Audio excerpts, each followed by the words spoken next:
সবাই শুধু ভাবে ওই এসআরপি জুড়ে যায়, SP2, SP3, আরে গাছের পাতা সবুজ করে কতদিন চালাবি ভাই?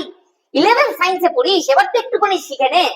কি ভাই, শুনছি নাকি খুব চাপে আছিস, পরীক্ষার সামনে এখনো পর্যন্ত মেন চ্যাপ্টার পড়াই হয়নি। চাপ নিস না, এইবার থেকে অ্যাক্টিভলি ভিডিও দেবো। আমি কথা দিলাম সমস্ত চ্যাপ্টার গুলোকে আমি করিয়ে দেওয়ার চেষ্টা করব, প্রবলেম প্র্যাকটিস করিয়ে দেওয়ার চেষ্টা করব। তবে হ্যাঁ, একদম শেষে তো সবকিছু হয় না, যদি প্রথম থেকে করতে চাস তারও ব্যবস্থা বলে দেবো, ঠিক আছে?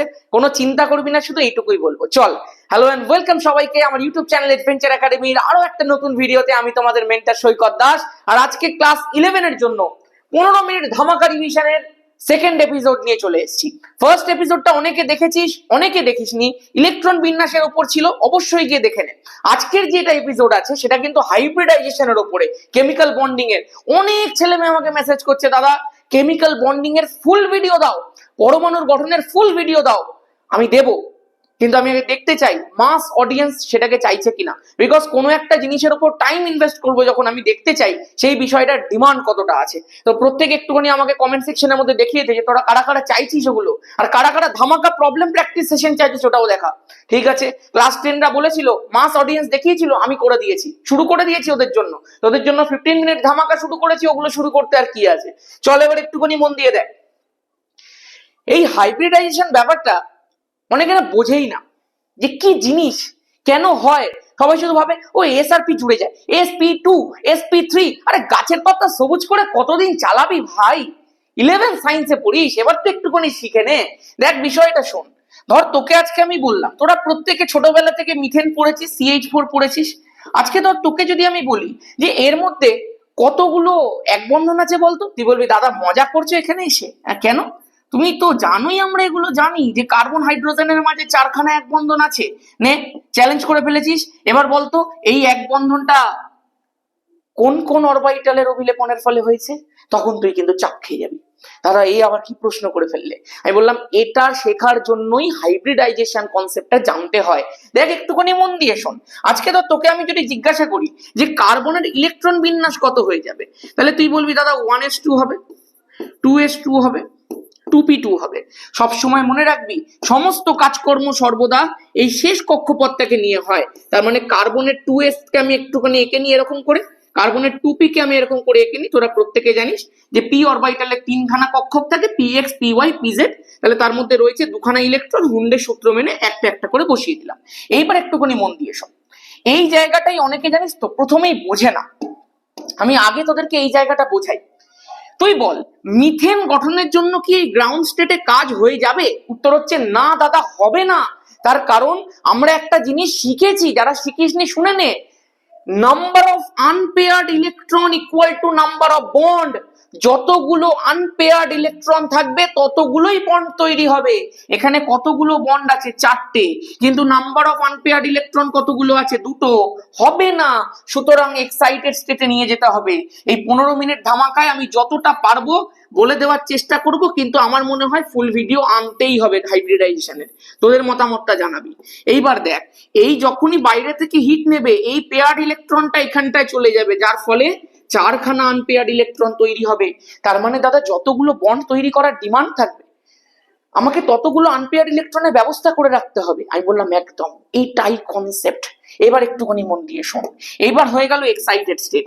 এইবার কি হবে দাদা, 4খানা হাইড্রোজেন আছে, সেই 4টে হাইড্রোজেন প্রত্যেকে তাদের 1s এর মধ্যে অবস্থিত একটা করে ইলেকট্রন নিয়ে আসবে, এবং নিয়ে এসে এই কার্বনের একটা একটা করে আনপেয়ার্ড ইলেকট্রনের সঙ্গে বন্ড তৈরি করবে। আমি বললাম একদম।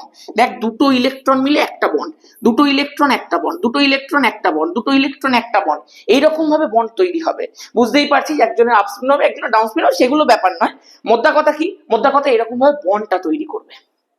এইবার একটুখানি মন দিয়ে শোন, তাহলে তোকে যদি আমি জিজ্ঞাসা করি এই যে বন্ডটা তৈরি হলো, এই বন্ডটার মধ্যে হাইড্রোজেনের কোন অরবিটাল কাজে লাগলো? তুই বলবি দাদা হাইড্রোজেনের তো একটাই অরবিটাল হয়, 1s। আচ্ছা, কার্বনের এটা কত? 2s। এগুলো কত? 2p। তার মানে তোকে যদি আমি প্রশ্ন করি যে এই বন্ডগুলোর প্রকৃতি বল, তুই বলবি দাদা একটা বন্ড তৈরি হয়েছে s আর s এর মধ্যে অবিলোপনের ফলে, ফলে s s সিগমা বন্ড। আর এই বাকি 3খানা বন্ড তৈরি হয়েছে এস আর পি এর মধ্যে অভিলেপনের ফলে, রাইট? হাইড্রোজেনের 1s আর কার্বনের 2p। তার মানে এই যে প্রত্যেকটা বন্ড আছে সেগুলো হচ্ছে কিন্তু sp sigma bond, sp sigma bond, sp sigma bond. এবার তুই আমাকে একটা কথা বল, একটাই যৌগের চারখানা বন্ড ভিন্ন ভিন্ন, সেই যৌগটা কোনোদিন স্টেবল হতে পারে? উত্তর হচ্ছে না। তুই দেখতে পাচ্ছিস এস এস আলাদা, তাদের শক্তি আলাদা, তাদের বন্ড লেন্থ আলাদা, তাদের বিডি আলাদা, আবার এসপি গুলো আলাদা। সেই কারণে এই যৌগটা স্টেবল হওয়ারই কথা নয়। কিন্তু কার্বনের এই যৌগ মিথেন তো অত্যন্ত স্টেবল, তাহলে কিভাবে হয় সেটা? Hair is the concept of hybridization. এরা বলে, জানিস তো, বিজ্ঞানী পাউলিং এটাকে খুঁজেছিলেন। এরা নিজেদের মধ্যে কথাবার্তা বলছে, এই 2s আর 2p গুলো, 2p 2s কে বলছে ভাই এমনি তো তোর শক্তি কম, আর দেখতে পাচ্ছিস তো তোর জন্য একটা ডিফারেন্ট বন্ড তৈরি হচ্ছে, যার ফলে ওভারঅল পুরো স্টেবিলিটিটা নষ্ট হয়ে যাচ্ছে। তুই এক কাজ কর, তুই আমাদের সাথে জুড়ে যা। আমরা এই যে আমরা বিশুদ্ধ পারমাণবিক কক্ষকরা আছি, আমরা নিজেদের মধ্যে একটুখানি শক্তির আদান প্রদান করে নেব এবং একটা সমশক্তি বিশিষ্ট চারখানা কক্ষক আমরা তৈরি করব, আমরা চারজন মিলে। মানে ও তখন ভাবছে কিভাবে হবে, তখন দেখ ভালো করে মন দিয়ে শোন। আজকে ধর এই এস এর শক্তি 3 আছে, আর প্রত্যেকটা পি এর এনার্জি সেম, ধর প্রত্যেকের এনার্জি 7 7 7 করে আছে। ওরা বললো ভাই শোন, আমরা সবাই মিলে 24, তাহলে 24 কে আমরা চারজনের মধ্যে ডিভাইড করে নিই, তাহলে তুই 6 হয়ে যাবি, আমি 6 হয়ে যাব, আমি 6 হয়ে যাব, আমি 6 হয়ে যাব। কেউ কমালো, কেউ বাড়ালো, ওভারঅল সবাই সেম হয়ে গেল। এই একটা এস আর 3টে পি একসাথে মিলে তৈরি করলো চারখানা sp3 অরবিটাল। এবার এই চারখানা sp3 অরবিটালে কতগুলো আনপেয়ার্ড ইলেকট্রন? মোট 4টে। এই যে 4টে দেখিয়ে দিলাম। এবার হাইড্রোজেনের 1s এর ইলেকট্রনটা যখন আসবে পেয়ারিং করার জন্য, তখন প্রত্যেকটা পেয়ারিং কিন্তু sp3 এর সাথে হবে। তার মানে বুঝতে পারছিস, এই sp এইসব গল্প নয়, প্রত্যেকটা বন্ড sp3s বন্ড হয়ে যাবে। কার্বনের sp3, হাইড্রোজেনের 1s, each and every bond similar হয়ে গেল। এই ঘটনাটাকেই বলা হয় হাইব্রিডাইজেশন। এবং হাইব্রিডাইজেশন এরকম ভাবেই একটা যৌগের মধ্যে স্থায়িত্ব প্রদান করে। Here is the concept. পড়েছিলি এভাবে? এভাবে পড়তে হলে কি করতে হবে জানিস? আমার একটা 11-এর ধামাকা ব্যাচ চলছে ভাই, যদি ধামাকা কনসেপ্ট ক্লিয়ার করতে চাস চলে আসবি। আমি আরো একটা জিনিস শুনেছি, যে কোর্সের যে প্রাইস আছে সেটা নাকি অনেকটা বেশি, সেই কারণে কিছু ছেলে মেয়ে অ্যাফোর্ড করতে পারেনি। আমি তোদেরকে বলছি, তোরা যদি মনে করিস কোর্সের প্রাইস হাই আছে, আমি কোর্স প্রাইস কমিয়ে দেব, কিন্তু প্রত্যেকটা ছেলে মেয়ে যেন কেমিস্ট্রি শিখতে পারে। তোদের যদি মনে হয় তোদের ফাইন্যান্সিয়াল কন্ডিশন খারাপ, আমার সাথে কোনো লজ্জা নেই ভাই, তুই আমাকে পরিষ্কার ভাবে এসে বলবি যে দাদা আমার এই প্রবলেম আছে, তুই তারপরে দেখ আমি করি কিনা, তারপরে আমি দেখে নেবো। কিন্তু পড়তে হবে, কিন্তু ভাই রেজাল্ট নিয়ে আসতে হবে, উচ্চ মাধ্যমিকে কাঁপানোর একদম টেন্ডেন্সি রাখতে হবে, তবে গিয়ে এই জিনিসটা হবে। চল এবার একটুখানি মন দিয়ে দেখ ভালো করে। নেক্সট যে কনসেপ্টটা আছে, আচ্ছা যে হাইব্রিডাইজেশন আমরা শিখলাম সেটা একটু ইমপ্লিমেন্টেশন দেখতে পাওয়া যায়। ধরো আমি তোমাকে বললাম BCl3, BCl3 এর ক্ষেত্রে তুমি বোরনের হাইব্রিডাইজেশন বার করে দেখাও। কিরকম ভাবে বার করবি? প্রথমেই বোরনের ইলেকট্রন বিন্যাস করে নিবি, 1s2 2s2 2p1। এইবারই শেষ কক্ষপথটাকে নিয়ে কাজ কর।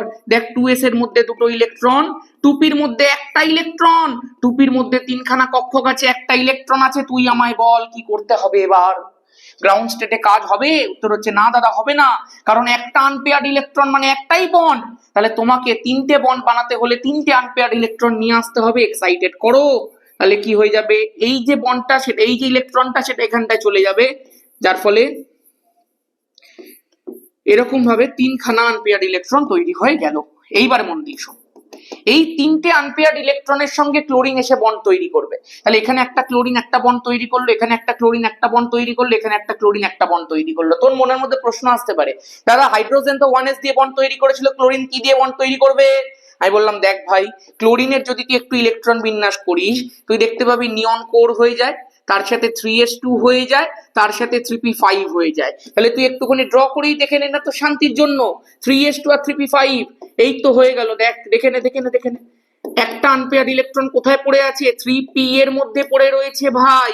তাহলে ক্লোরিন তার কি অরবিটাল দিয়ে বন্ড করতে যায়? 3p অরবিটাল দিয়ে বন্ড করতে যায়। এই তো গল্প।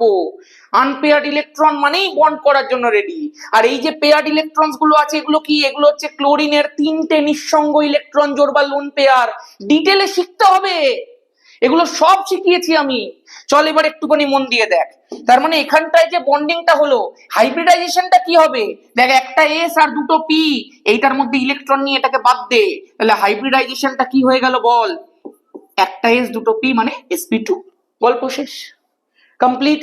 তাহলে যে প্রত্যেকটা বন্ড হবে সেই প্রত্যেকটা বন্ডের প্রকৃতি কি হয়ে যাবে? sp2 p sigma bond. Correct. এবার তুই বলতে পারিস দাদা এই BCl3 শেপ কেমন হবে? আমি বলছি দেখ ভাই, শেপের জন্য এক ধরনের গল্প আছে, একটা ফর্মুলা আছে হাইব্রিড অরবিটাল বার করার formula, half v plus X minus C plus A. দেখ এইটুকু 15 মিনিটের ভিডিওর মধ্যে তো এত কিছু শেখানো যায় না। আজকে ধর BCl3 ক্ষেত্রেই আমি তোকে বলছি। বোরনের ক্ষেত্রে এই ভ্যালেন্সিয়াল ইলেকট্রন, এই v মানে হচ্ছে যোজ্যতা কক্ষপথের ইলেকট্রন, কতগুলো আছে? ইলেকট্রন বিন্যাস কর, 1s2 2s2 2p1, তাহলে 2s2 আর 2p1 মিলিয়ে মোট 3টে আছে, তাহলে হাফ v এর জায়গায় আমি 3 বসিয়ে দিলাম, প্লাস এইটা হচ্ছে কেন্দ্রীয় পরমাণুর সঙ্গে যুক্ত একযোজি পরমাণুর সংখ্যা। ক্লোরিন একটা একযোজি পরমাণু, কতগুলো আছে? 3টে আছে, তাহলে x এর ভ্যালুও 3 বসিয়ে দিলাম। এখানে কোনো প্লাস মাইনাস দেখতে পাচ্ছিস? কিচ্ছু না, তাহলে ক্যাটায়নের মোট চার্জও 0, অ্যানায়নের মোট চার্জও 0 হয়ে গেল। দেখ 3 প্লাস 3 6 ডিভাইডেড বাই 2 মানে 3 হয়ে গেল। আর 3টে হাইব্রিড অরবিটাল মানে কি? sp2। দেখ sp2 কে গুণা দেখ, একটা s দুটো p মানেই তো 3, এই জন্যই তো হয়ে গেল। এইভাবেও বার করে দেখিয়ে দিলাম, এইভাবেও বার করে দেখিয়ে দিলাম, এই তো গল্প শেষ। এবার তুই বলবি লোন পেয়ার কি করে বার করে? এই BCl3 এর মধ্যে সেন্ট্রাল পরমাণু বোরনে কি কোনো লোন পেয়ার আছে? সেটা কি করে বার করে? লোন পেয়ারের formula h minus x minus d। এই যে h এর ভ্যালু দেখ 3 বেরিয়েছে, x এর ভ্যালু কি? এই যে একযোজি পরমাণুর সংখ্যা 3, d এর ভ্যালু কত? দ্বিযোজি পরমাণু কিছু আছে কি? নেই, তাহলে দ্বিযোজি পরমাণুর সংখ্যা 0। 3 মাইনাস 3 অ্যান্সার কত হয়ে গেল? 0। লোন পেয়ার যদি 0 হয়, হাইব্রিডাইজেশন যদি 3 হয়, তাহলে সব কটা পেয়ারই কি? Bond pair. তাহলে বন্ড পেয়ারের সংখ্যা কত? হাইব্রিডাইজেশন হাইব্রিড অরবিটালের সংখ্যা কত বেরিয়েছে? 3, লোন পেয়ার 0, তাহলে করে দে 3 মাইনাস 0, অ্যান্সার কত হয়ে গেল? 3। তাহলে দাদা বন্ড পেয়ার 3টে, লোন পেয়ার 0। স্ট্রাকচার কি হবে? এই যে একটা চার্ট আছে সেই চার্ট থেকে তোকে দেখতে হবে, এই পুরো প্রসেস শিখিয়ে দেবো ভাই।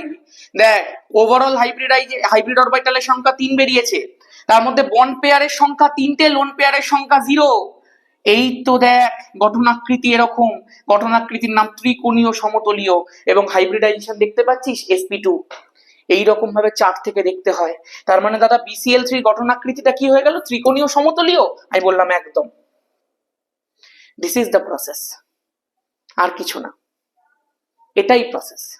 এরকম ভাবেই পড়তে হয়, এরকম ভাবে পড়তে থাকলে কিন্তু তুই অবশ্যই শিখে যাবি। যদি তোদের লেগে থাকে এই ভিডিওটা ভালো, তাহলে অবশ্যই লাইকটাকে করে দাও একদম সাদা কালো, কিছু একটা কবিতা বানানোর চেষ্টা করলাম। যাই হোক, এখন বিষয়টা কি, যদি ভালো করে পড়তে চাস ওয়ান শট গুলোর জন্য অপেক্ষা করিস, আমি নিয়ে আসবো, প্রত্যেকটা চ্যাপ্টার ধরে ধরে নিয়ে আসবো, প্রবলেম প্র্যাকটিসও হবে, কিন্তু তাও ডিটেলে পড়তে থাকলে কিন্তু জিনিসটা অনেক ভালো দাঁড়াবে। কারণ এই যে কনসেপ্ট গুলো আছে সেগুলো কিন্তু 11 সেকেন্ড সেমিস্টারেও লাগবে, 12 গিয়েও তো প্রচুর লাগবে ভাই। সেই কারণে ডিটেলে পড়তে চাইলে কমেন্ট সেকশনটা, পিন কমেন্টটা একটু চেক করি, ডেসক্রিপশন সেকশনটা চেক করি, সমস্ত কিছু দেওয়া আছে। এখানেও দেখ একটা লাস্টে স্লাইড আমি দিয়েছিলাম, যদি করতে চাস তো অবশ্যই কল করিস। ঠিক আছে, চলো আজকের মতো এখানেই, টাটা। পরের ভিডিও খুব তাড়াতাড়ি আসছে।